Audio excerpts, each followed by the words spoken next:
বিসমিল্লাহির রহমানির রহিম। আমি ডক্টর শফিউল্লাহ প্রধান। প্রশ্ন ও উত্তর পর্ব ৯ এর আজকের উত্তরগুলো আপনাদের দিচ্ছি। আমার page YouTube, TikTok, Pinterest, LinkedIn, Twitter, আমার website dprcbd.com website, medical BD website, সকল জায়গায় এই প্রশ্ন উত্তর পর্বগুলো আপলোড থাকবে। আপনারা সেখান থেকে উত্তরগুলো দেখে নেবেন।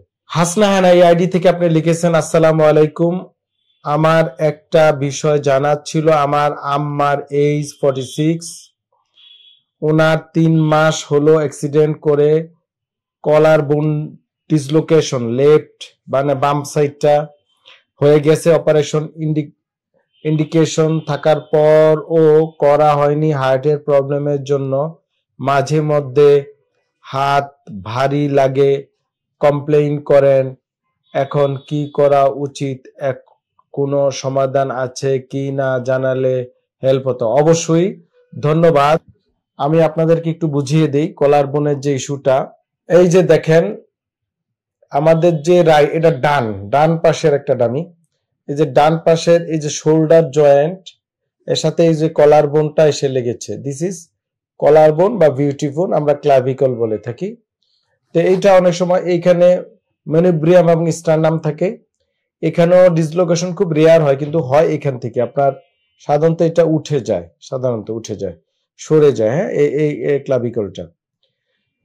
তো এটা যদি একিউট হয়, মানে নতুন হয়েছে, তাহলে আমরা সাধারণত রেস্ট থাকতে বলি। রেস্ট, কাপ কলার স্লিং দিয়ে রাখি আমরা, যে এটা নড়াচড়া না করা।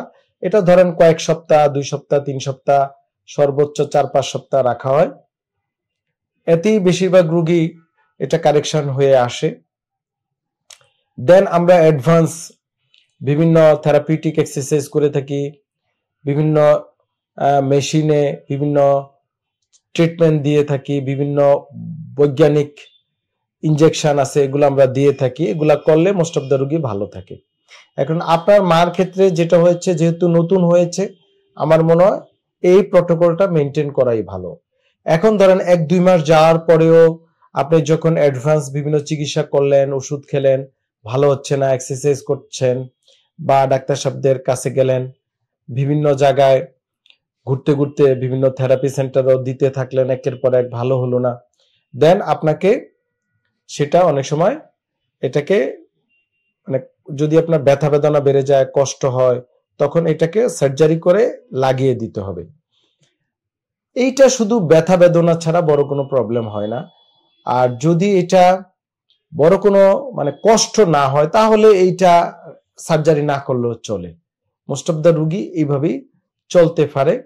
যেহেতু বয়স্ক মানুষ, আমার মনে হয় আপনারা 2-3 মাস দেখতে পারেন। না হলে তখন ভালো একজন সার্জনের মাধ্যমে এটা রিকনস্ট্রাকটিভ করে আপনাকে আটকে দিতে হবে।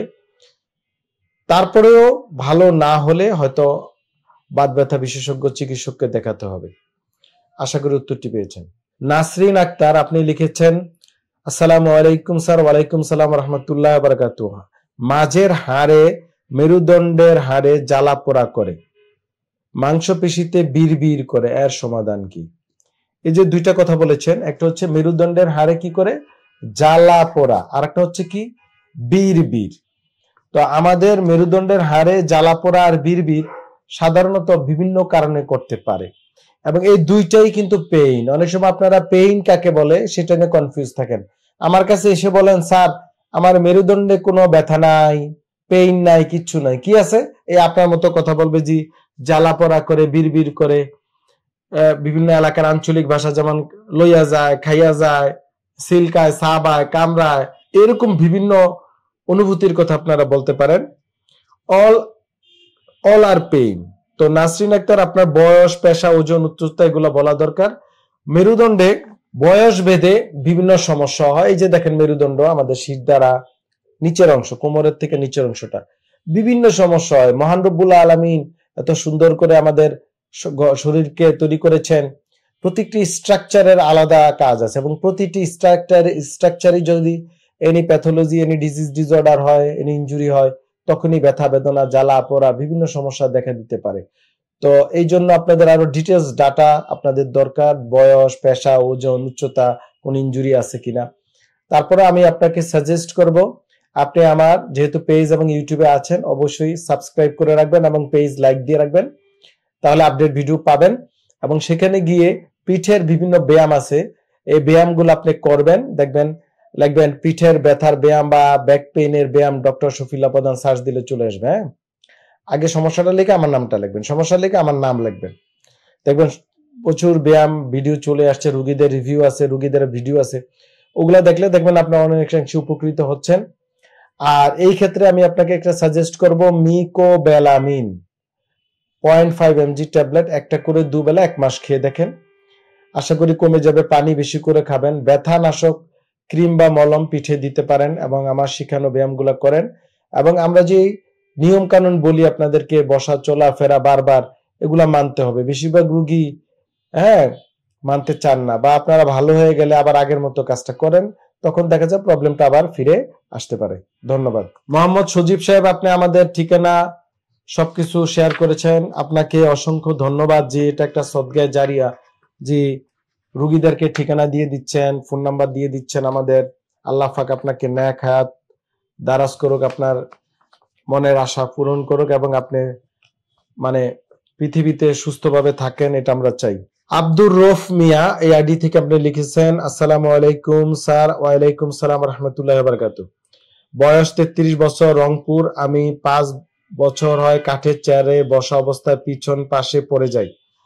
চেয়ারে বসা অবস্থায় আপনি পড়ে গেলেন, আঘাত পেলেন, তারপর অনেক ডাক্তার দেখিয়েছেন, এমআরআই করেছি, অনেক ওষুধ খেয়েছি, স্থায়ী কোনো সমাধান পাইতেছি না।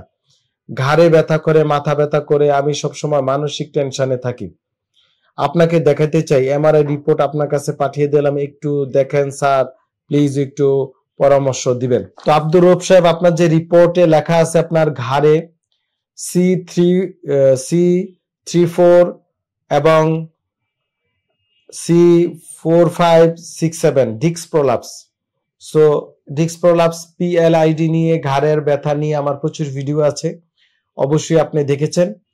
তো আপনি অবশ্যই DPRC তে ফোন নাম্বার আছে, এই ফোনে যোগাযোগ করে আপনি চলে আসবেন, ইনশাল্লাহ আমরা আপনাকে চিকিৎসা দিব, আপনার এটা চিকিৎসার প্রয়োজন। মোহাম্মদ মাসুদ এই আইডি থেকে আপনি লিখেছেন, আসসালামু আলাইকুম স্যার। ওয়ালাইকুম সালাম রাহমাতুল্লাহি ওয়া বারাকাতুহু। বয়স 30 বছর, উচ্চতা 5 ফিট 8 ইঞ্চি, ওজন 78 কেজি। 5 ফিট 78। আচ্ছা। দীর্ঘদিন যাবৎ কোমর থেকে পা নিচ পর্যন্ত ব্যথা। আমি একজন ডাক্তারের পরামর্শে এমআরআই করি স্যার, নিচে আমার ফিল্ম দেয়া হলো, আমার জন্য করণীয় কি স্যার একটু জানাবেন? মেরুদণ্ডের এরকম সমস্যা হলে কি এই ধরনের প্রবলেম হয় স্যার, একটু জানাবেন। অবশ্যই আপনি যে ফিল্মটা দিয়েছেন এই ফিল্মটাতে ক্লিয়ার PLID বা ডিস্ক প্রলাপস। তো যাদের PLID ডিস্ক প্রলাপস, আমার ইউটিউব ফেসবুক আপনি অবশ্যই সাবস্ক্রাইব করেছেন, ইউটিউব এবং ফেসবুক লাইক দিয়ে রেখেছেন, সেখানে PLID লিখে ডক্টর শফিউল্লাহ প্রধান দিলে প্রচুর ভিডিও পেয়ে যাবেন। এবং আপনার PLID যে সমস্যাটা বলছেন এবং ছবির সাথে মিলে গিয়েছে। এখন আসেন, তাহলে আপনার এটার করণীয় কি?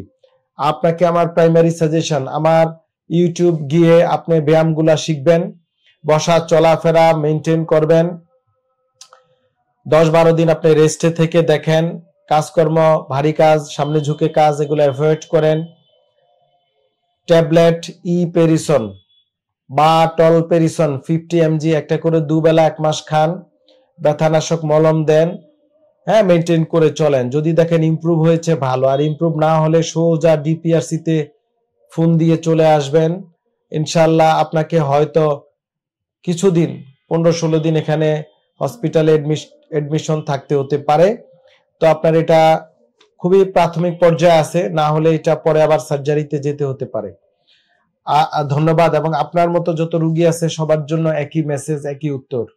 আহমেদ শায়েক আপনি লিখেছেন, স্যার আসসালামু আলাইকুম। ওয়ালাইকুম সালাম রাহমাতুল্লাহি ওয়া বারাকাতুহু। বাসা সিলেট মৌলভীবাজার। মৌলভীবাজারে আলহামদুলিল্লাহ আমি কয়েকবার গিয়েছি। সিলেটে তো প্রচুর রিসোর্ট আছে, আপনারা তো জানেন, আমি চেষ্টা করি ঘোরাঘুরি করতে। এটা আমার একটা শখ বলেন বা অভ্যাস।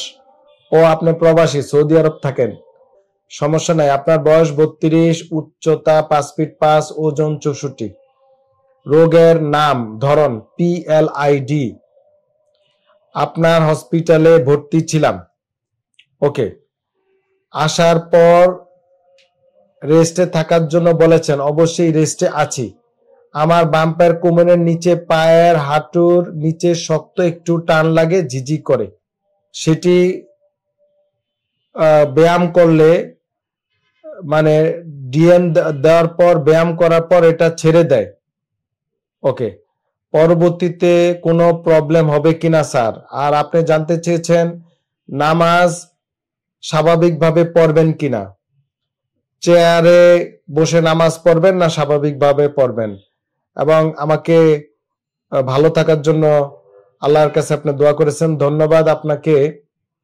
তো আহমেদ সাহেব, আপনাদের যারা আমাদের চিকিৎসা নিয়ে চলে গিয়েছেন, তো তাদের কোনো সমস্যা হলে আমরা বলে দিয়েছিলাম আমাদের যে হাসপাতালের নাম্বারগুলাতে ফোন দিয়ে কোনো আত্মীয় স্বজন, বন্ধু বান্ধব, যে কোনো, অবশ্যই বাংলাদেশে আপনাদের কেউ না কেউ আছে, তাদেরকে পাঠিয়ে দিবেন। আমি ভিডিও কলে কথা বলে পরামর্শ দিব, এবং আমাদের যে হোয়াটসঅ্যাপ নাম্বারটা আছে সেটাতে আপনারা মেসেজ দিলে আপনাদেরকে আমরা হেল্প করব ইনশাআল্লাহ। যেহেতু আপনি সোশ্যাল মিডিয়া প্রশ্ন করে বসেছেন, তারপরে উত্তর দিব যে আপনি চেয়ারে বসে নামাজ পড়বেন না স্বাভাবিকভাবে পড়বেন।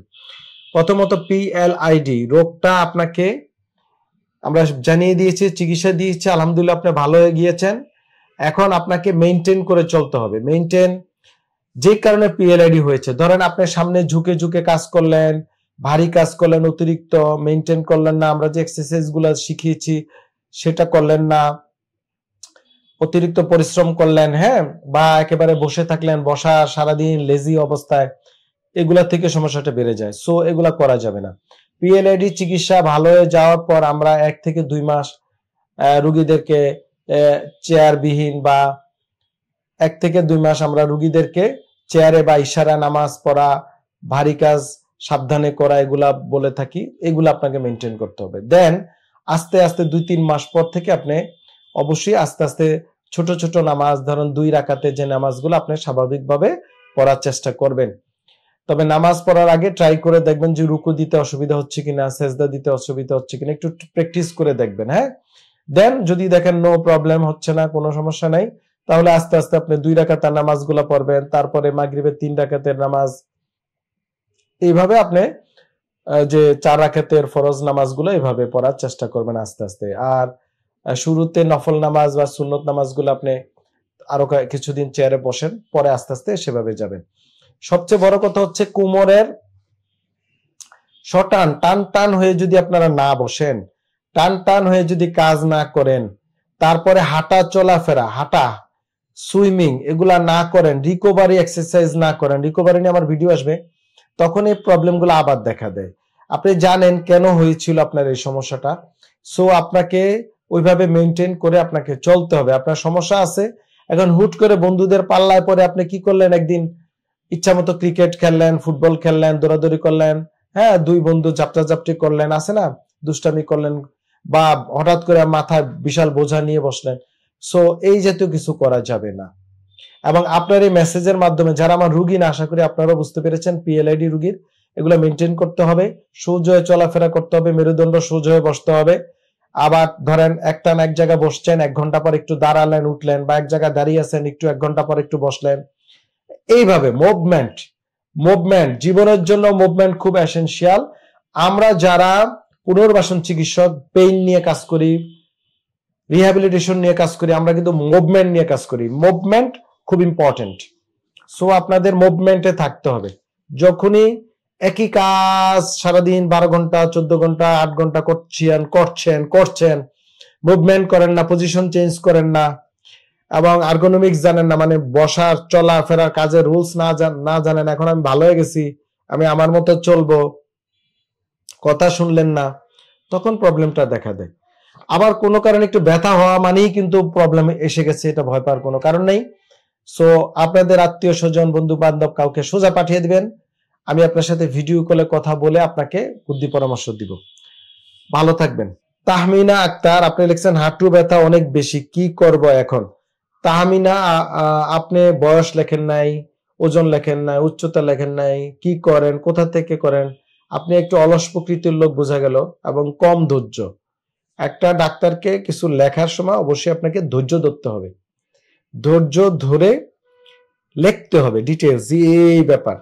আবার এত ধৈর্য ধরে অতিরিক্ত লেখলেও ডাক্তার বিরক্ত হবে। বাট আপনাকে সব একটু আইডিয়া দেওয়া উচিত ছিল। তারপর আমি আপনাকে সাজেস্ট করব আপনি আমার ইউটিউব সাবস্ক্রাইব করে ফেলেন এখনই, না করে থাকলে ফেসবুকটা লাইক দিয়ে রাখেন, গিয়ে আপনি লিখবেন হাঁটু ব্যথার ব্যায়াম বা নি পেইন ডক্টর শফিউল্লাহ প্রধান, দেখবেন অনেক ভিডিও চলে আসছে।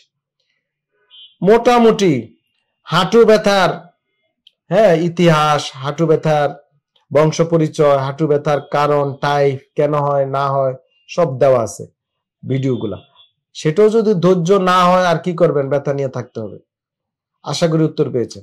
শামীম আলম আপনি লিখেছেন আলহামদুলিল্লাহ। আলহামদুলিল্লাহ কথাটা খুবই গুরুত্বপূর্ণ এবং অনেক ভারী। সো আমরা যে কোনো কাজই আল্লাহর প্রশংসা করবো ইনশাল্লাহ, যেন আমাদের কাজকে সহজ করে দেন। শামীম আলম আপনাকে আল্লাহ পাক সুস্থ রাখুন। আলমগীর হোসেন আপনি লিখেছেন আসসালামু আলাইকুম। ওয়ালাইকুম সালাম। আমার বয়স 37 বছর, ডায়াবেটিস আছে প্রায় 6 বছর ধরে। 37 থেকে 6 বাদ দিলে 31 বছর বয়সে ডায়াবেটিস হওয়াটা খুবই অযৌক্তিক। যাই হোক, হয়ে গিয়েছে, অনেক সময় হতে পারে, অনেক কারণে হয়, তবে কন্ট্রোলে আছে আলহামদুলিল্লাহ। আমার সিঁড়ি বেয়ে উঠতে নামতে হাঁটু ব্যথা করে, আমি প্রচুর হাঁটা চলাফেরা করি, মাঝে মাঝে কোমর ব্যথা করে, যদি পরামর্শ দিবেন। যেহেতু আপনি হাঁটা চলাফেরা করেন, হাঁটু ব্যথাটা হওয়ার কথা না এই বয়সে, তারপরে যেহেতু হচ্ছে, আমার কাছে মনে হয় কোমরের সমস্যা থেকে হাঁটুতে অনেক সময় মাসেল পেইন হয়, টেনে ধরে, এটা হতে পারে। তো আপনার কোমরের এবং হাঁটুর দুইটাই ব্যায়াম করতে হবে। আমার ইউটিউবে গিয়ে কোমর ব্যথার এবং হাঁটু ব্যথার ব্যায়ামগুলা শিখে আপনি করেন। আপনি হাঁটা চলাফেরা বন্ধ করবেন না, চলতে থাকবে। পানি নিয়মিত পরিমিত খাবেন, পুষ্টিকর খাবার খাবেন, মিষ্টি জাতীয় খাবার এবং মিষ্টি জাতীয় ফল আপনার জন্য হারাম। তাহলে দেখবেন অনেক উপকারে আসছে ইনশাল্লাহ। আর আপনি কিছুদিন ক্যালসিয়াম ট্যাবলেট একটা করে 1 মাস খেয়ে দেখতে পারেন, আশা করি উপকৃত হবেন। রবিউল সোহেল আপনি লিখেছেন অ্যানকাইলোজিং স্পন্ডিলাইটিস সমস্যার চিকিৎসা কিভাবে করতে হয় এবং কতদিনের মধ্যে সুস্থ হয় জানাবেন। ধন্যবাদ রবিউল সাহেব। এটা একটা আর্থ্রাইটিস রোগ, এটা পুরুষদের বেশি হয়, মহিলাদের কম হয়, তবে মহিলাদেরও হয়। সাধারণত ইয়াং অ্যাডাল্ট বা উঠতি বয়সী পুরুষদের এই সমস্যাটা দেখা দেয়।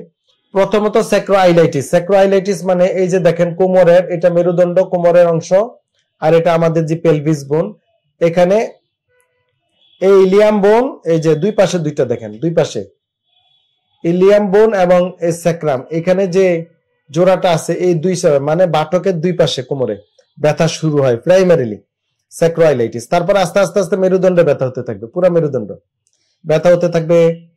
ব্যথার সাথে সাথে দেখা যায় হিপ জয়েন্ট, কুচকি জয়েন্টে ব্যথা আসবে, ছোট জোড়া আস্তে আস্তে ব্যথা আসবে।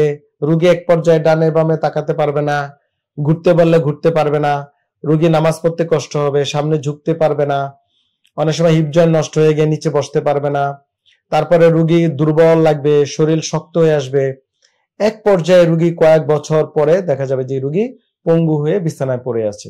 অনেক রোগীর মাংসপেশি শুকিয়ে যেতে পারে, অনেকের দেখা যায় পাশাপাশি স্কিন ডিজিজ দেখা দিতে পারে, অনেকের দেখা যায় যে খিদামন্দা, খেতে ভালো লাগছে না, অনেকের বমি বমি ভাব থাকতে পারে, অনেকের মাথা ঘুরানো, ঘাড় ব্যথার কারণে অনেকের চোখ ব্যথা করতে পারে, অনেকের প্রস্রাব পায়খানা বা জীবনযাপনের সমস্যা হয়, দাম্পত্য জীবনের সমস্যা। এই যে ওভারঅল একটা প্রবলেম এই অ্যানকাইলোজিং রোগীর দেখা দিতে পারে। এখন আসেন এটা চিকিৎসা কি। এটা প্রাইমারিলি আমি জোর দিয়ে থাকি যে রোগীদের রোগ ডায়াগনোসিস, যখন রোগ ডায়াগনোসিস করা হয়ে যায় অ্যানকাইলোজিং, তখন এটার সাম মেডিকেশন, কিছু ওষুধের প্রয়োজন। তো ওষুধগুলা কিছু কিছু ক্ষেত্রে সাইড ইফেক্ট আছে, সো একজন চিকিৎসকের পরামর্শ ছাড়া ওষুধগুলা খাওয়া যাবে না। এবং ওষুধগুলা সুইটেবল, এক এক রোগীর ক্ষেত্রে এক এক ওষুধটা সুইটেবল হয়, সেই ওষুধটা চুজ করতে হবে। অনেকগুলো ওষুধ আছে, বিভিন্ন সাপ্লিমেন্ট আছে, বিভিন্ন ভিটামিনস আছে, মিনারেলস আছে, এগুলা খেতে হবে রোগীকে।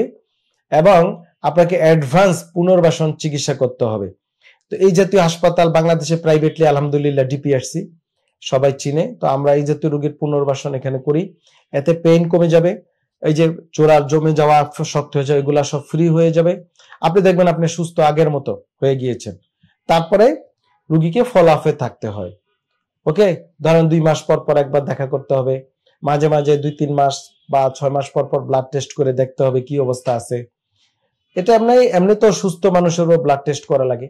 সো এই রুগীদেরও একসাথে 2টা কাজ করে ফেলা যায়, কিডনি লিভার এগুলা চেক করা, এই হচ্ছে এটার। এবং এই রুগীরা যদি আধুনিক চিকিৎসা পায়, যেটা আমরা দিয়ে থাকি ডিপিআরসিতে, আলহামদুলিল্লাহ আমাদের রুগীরা ভালো আছেন।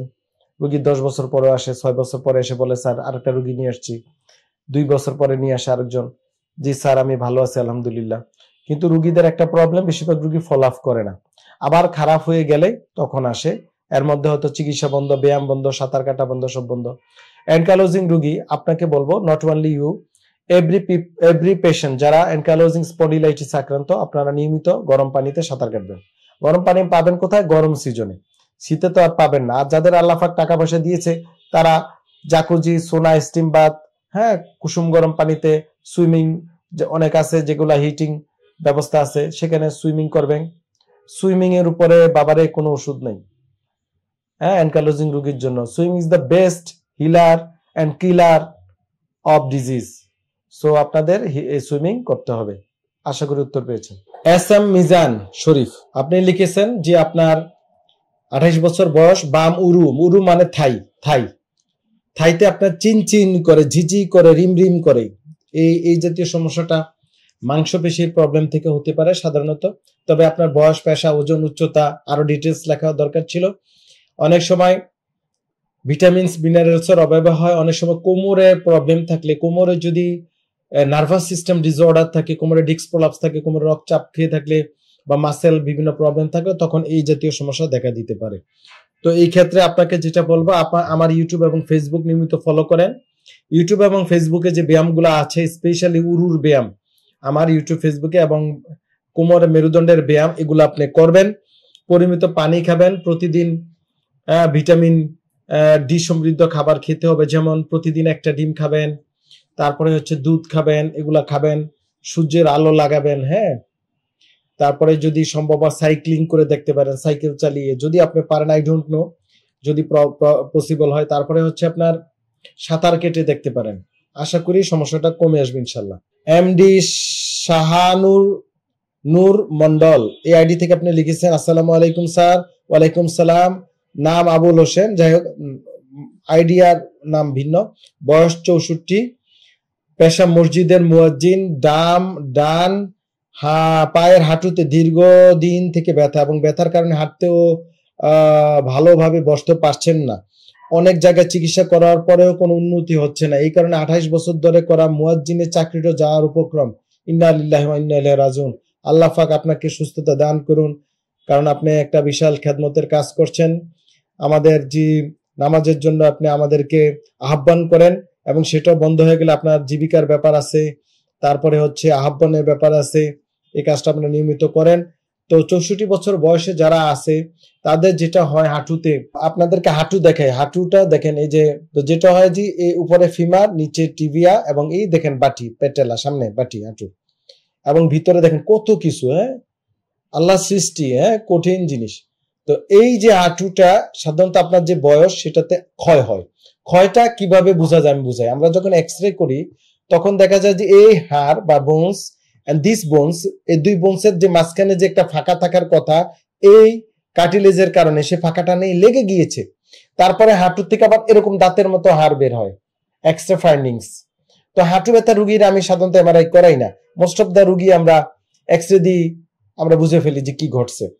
তো আপনাকে আমি যে সাজেস্ট করব, আপনি অবশ্যই আমার ইউটিউব এবং ফেসবুক দেখেন, ফেসবুক লাইক দিয়ে রাখবেন, ইউটিউব সাবস্ক্রাইব করে লিখবেন হাঁটু ব্যথার চিকিৎসা বা হাঁটু পেইন বা নি পেইন, ডক্টর শফিউল্লাহ প্রধান সার্চ করলে চলে আসবে হাঁটু ব্যথার অনেক ভিডিও। সেখানে গিয়ে দেখবেন অনেকগুলা বৈজ্ঞানিক এক্সারসাইজ, ব্যায়াম দেওয়া আছে, রিসার্চ করা ব্যায়াম। এই ব্যায়ামগুলা বেশিরভাগ রুগী করেই ভালো আছে। এই ব্যায়ামগুলা করবেন। আর আপনি একটা করে রেগুলার ক্যালসিয়াম খাবেন টানা 2 মাস রাতের বেলা। ভিটামিন ডি ক্যাপসুল 40,000 আইইউ আপনার জন্য, এটা কিন্তু অনলি ফর আপনি। এই ভিডিও দেখে অন্য রোগীরা খেয়ে বিপদে পড়বেন না, কিন্তু এটা শুধুমাত্র আমাদের এই যে মুয়াজ্জিন সাহেবের জন্য বলছি, পেশ আবুল হোসেন, যে 64 বয়স, ওনার ভিটামিন ডি 40,000 ক্যাপসুল পাওয়া যায় কিনতে। যে কোনো কোম্পানি, একটা ভালো মানের কোম্পানি কিনবেন, অনেকে কয় আমি স্যার ভিটামিন ডি খাচ্ছি, আমি স্যার অনেক ওষুধ খাচ্ছি, অনেক থেরাপি নিতেছি, ভালো হয় না। সব থেরাপি এক না, সব ওষুধ কোম্পানি এক না, মানের তফাৎ আছে। ওকে, সো আপনি ভালো মানের একটা কোম্পানির ওষুধ 40,000 IU সপ্তাহে একটা খাবেন টানা 3 মাস, ব্যায়াম করবেন, ব্যথায় 2 বেলা ডাইক্লোফেনাক মলম কিনতে পাওয়া যায়, ব্যথার মলম ক্রিম, ওটা লাগিয়ে 2 বেলা হিটিং প্যাড বা হট ওয়াটার ব্যাগ দিয়ে সেক দিবেন। ক্যালসিয়াম তো বলেই দিলাম। আর আমার যে শিখানো ব্যায়ামগুলো আছে এগুলা করবেন, দেখেন এটা উপকার হয় কিনা। তারপরেও যদি দেখেন না যাচ্ছেন আগামী 1 মাসের মধ্যে, তাহলে যদি সম্ভব হয় ডিপিআরসিতে আমাকে দেখাবেন, অথবা একজন বাত ব্যথা ভালো, হ্যাঁ, যারা রুগীও দেখে আমার মতো স্টুডেন্টও পড়ায়, হ্যাঁ, মেডিকেল স্টুডেন্টদেরকে পড়ায়, এই জাতীয় একজন ডাক্তার দেখাবেন।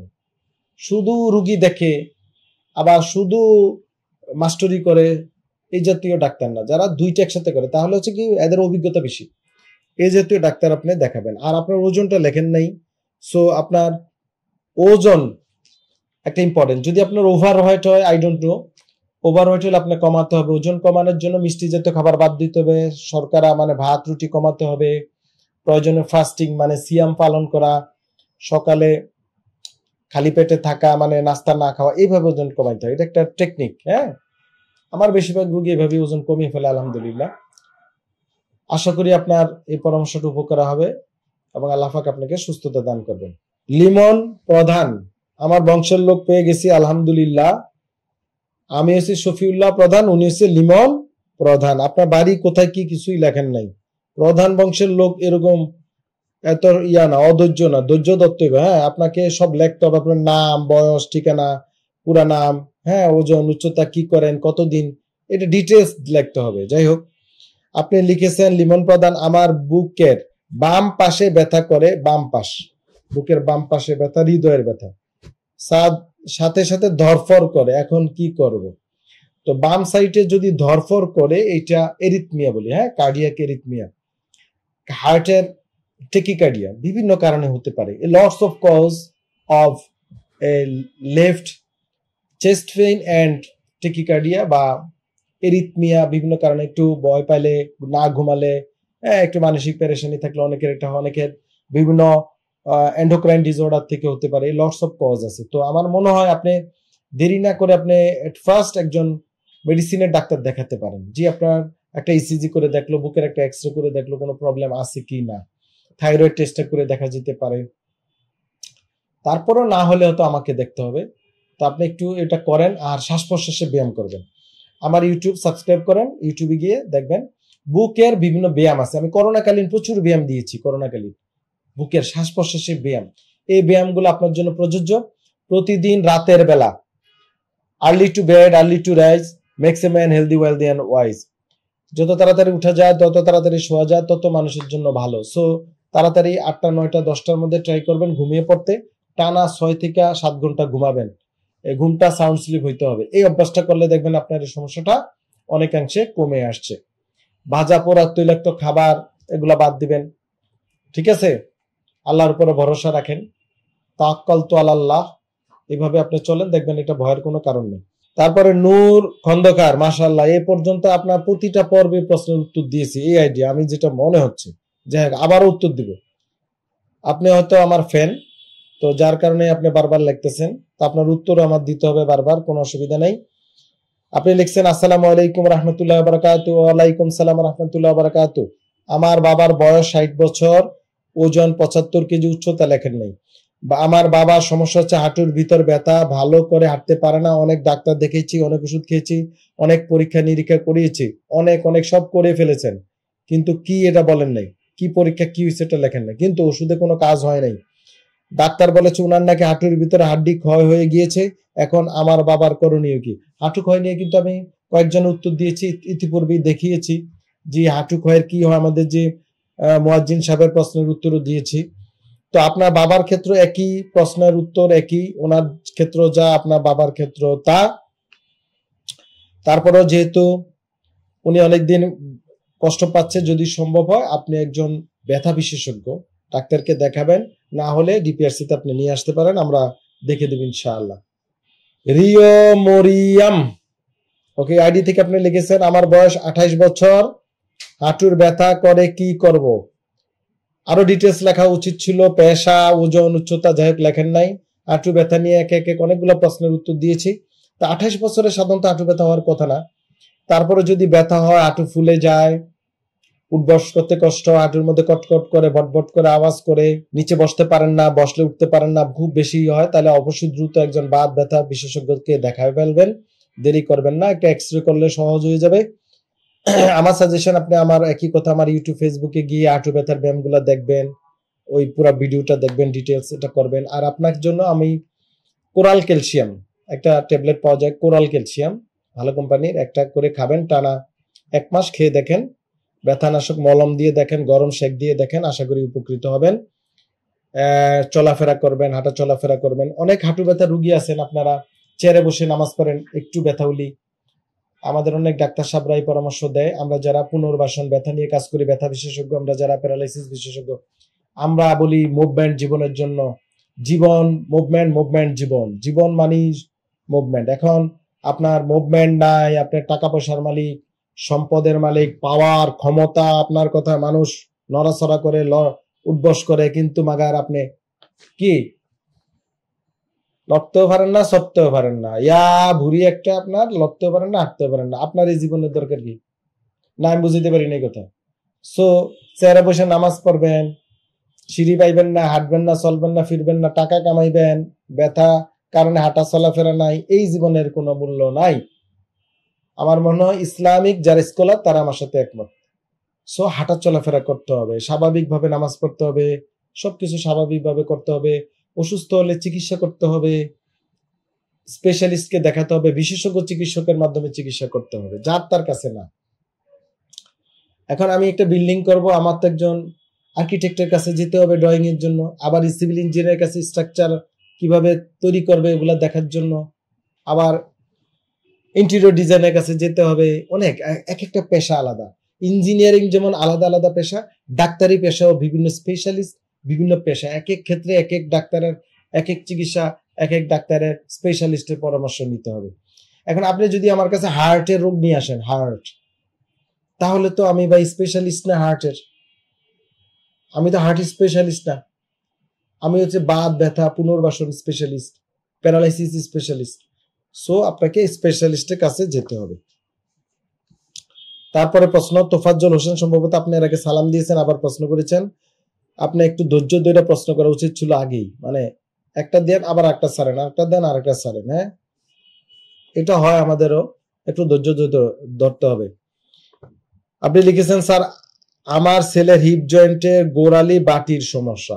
আমি একটু দেখাই, এই যে হিপ জয়েন্ট, এ পেলভিস বোন, এখানে আরেকটা থাকে পেলভিস, আর এই ফিমার কেটে আমরা ডামি বানাইছি, ফিমারের এই যে দেখেন মাথা গোল, এই জয়েন্ট, এটা বাচ্চাদের সাধারণত বিভিন্ন ইনফেকশন থেকে হয়, ইনফ্লামেশন, প্রদাহ, পাথেস ডিজিজ নামে একটা ডিজিজ আছে, জুভেনাইল ইডিওপ্যাথিক আর্থ্রাইটিস, বিভিন্ন ভিটামিন মিনারেলস বিভিন্ন কারণে হতে পারে, ক্ষয় হয়ে যায়। তো সাধারণত সারা বিশ্বের যারা স্পেশালিস্টরা সাধারণত বাচ্চাদের এটা অপারেশন করতে চান না, বলে যে বিভিন্ন অ্যাডভান্স ওষুধপত্র, ব্যায়াম, হ্যাঁ, আরো বিভিন্ন কনজারভেটিভ চিকিৎসার মাধ্যমে চেষ্টা করেন। বয়স যখন বড় বেশি হয়, অনেক বয়স হয়ে যায়, মোর দেন 40-60 আপ, তখন যদি ভালো না হয়, ব্যথা থাকে, কষ্ট হয়, তখন এটা রিপ্লেস করার কথা বলা হয়। এর আগে বোন, কারণ বোন বাচ্চাদের কিন্তু বোনস কিন্তু ফরমেশন হতে থাকে এবং রিমডেলিং হতে থাকে, এবং বয়স বাড়ার সাথে সাথে আস্তে আস্তে এটা অসিফিকেশন হতে সময় নেয়, অ্যাডাল্ট হতে একটা মানে গ্রোথ তো নিয়মিত হয়। সো অনেক সময় দেখা যায় ন্যাচারালি অনেকাংশে ইমপ্রুভ হয়। তো আমার মনে হয় বাচ্চাটার ডায়াগনোসিসটা ক্লিয়ার করতে হবে, দেন ওইভাবে তাকে এটা ট্রিটমেন্ট প্ল্যান করতে হবে। আমার মনে হয় আমি বুঝাতে পেরেছি। ধন্যবাদ। জাহিদুর দুল, আপনি লিখেছেন মোহাম্মদ জাহিদুর রহমান, 21 বছর, চলমান, কন্টিনিউ বয়স চলমান, ভাল লাগছে কথাটা, বয়স 21 বছর লিখে অনেকে শেষ, আপনি লিখছেন চলমান। জিবিএস ভাইরাসে 5 বছর ধরে, সিআইডিপি পর্যায়ে, chronic inflammatory demyelinating polyneuropathy, flaccid paralysis, flaccid মানে যে প্যারালাইসিস থলথলে, স্ট্রোকের করার দেখা যায় 2-3 মাস পরে স্প্যাস্টিক হয়ে যায়, স্প্যাস্টিক, সিপি বাচ্চা স্প্যাস্টিক প্যারালাইসিস, আর জিবিএস এর বেশিরভাগ প্যারালাইসিস প্রাইমারি পর্যায়ে ফ্ল্যাসিড, পরবর্তীতে আস্তে আস্তে মাসল টোন আসে, ইট উইল টেক্স টাইম, কয়েক মাস লেগে যায়, বাট অত পর্যায়ে স্প্যাস্টিসিটি আসে না, বাট ফেলে রাখলে আসে। ফেলে রাখলে দিস ইজ ডিউ টু আপনার ডিসইউজ অ্যাট্রফি, মাসকুলার অ্যাট্রফি। ঘাট থেকে পা পর্যন্ত অনুভূতিও নেই, ফিজিওথেরাপিতে কোনো উন্নতি হচ্ছে না।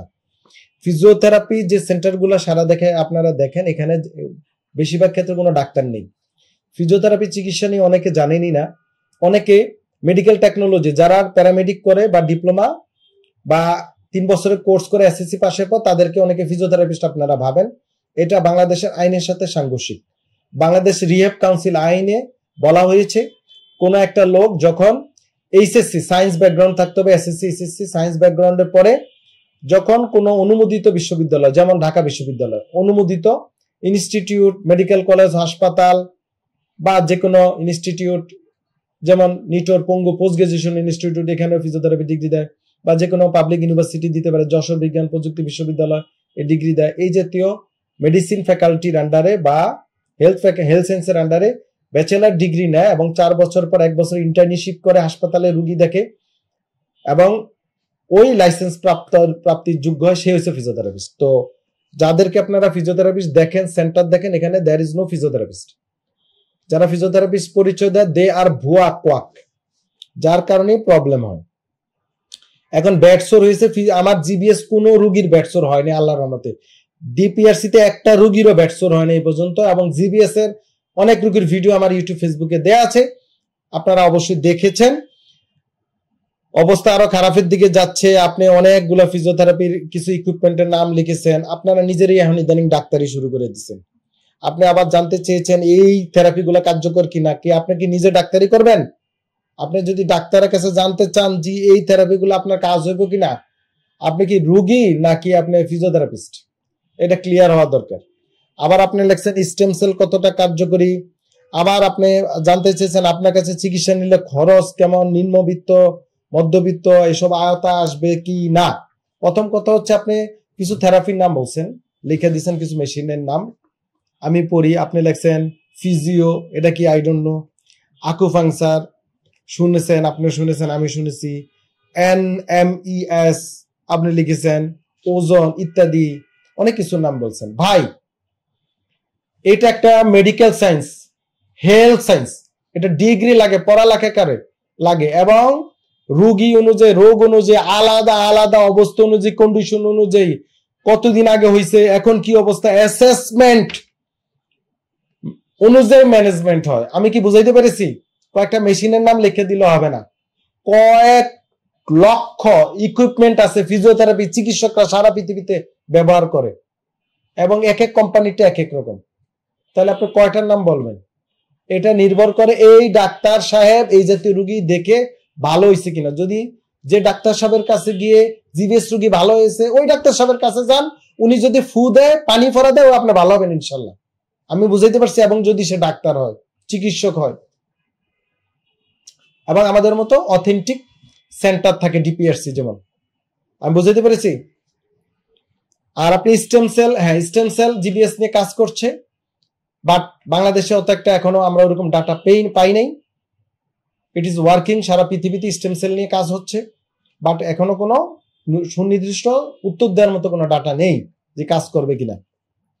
আর আমাদের ডিপিআরসির খরচ, আমরা যে চিকিৎসা এখানে দেই, আমরা কোনো রুগীদের কেবিন ভাড়া, বেড ভাড়া নেই না। নাম্বার 1, আমরা 3 বেলা বিভিন্ন electrotherapy, exercise therapy, manual therapy, manipulation, মানে যত প্রকার এক্সারসাইজ, ইলেকট্রোথেরাপি যা যা করি, আমরা 3 বেলা করি, রুগী টু রুগী।